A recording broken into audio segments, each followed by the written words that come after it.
Donald Trump just recorded his first diplomatic win, and he isn't even in office yet. After 15 months of brutal fighting, Israel and Hamas have finally reached a ceasefire deal.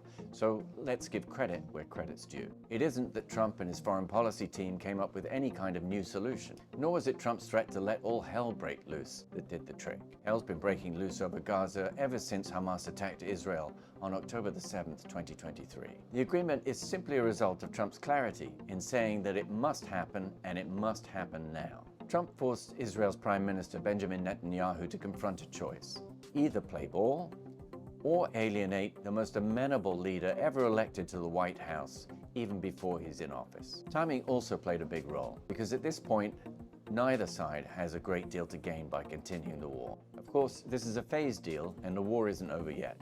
Netanyahu will still have to negotiate the release of those people who weren't included in the first round. But his claim that the best way to get the hostages out was through the complete destruction of Hamas has proved wrong. Only a full Israeli withdrawal will save the rest, and that is still a big decision for Netanyahu to take. Trump is of course benefiting from the tireless work of his predecessors in the Biden administration as they tried to get two hostile parties together. We'll never know if Netanyahu would have continued the war in Gaza as long as he has, if he had known that it would have cost him the US weapons that he also needed in order to take on Hezbollah in Lebanon and Iran.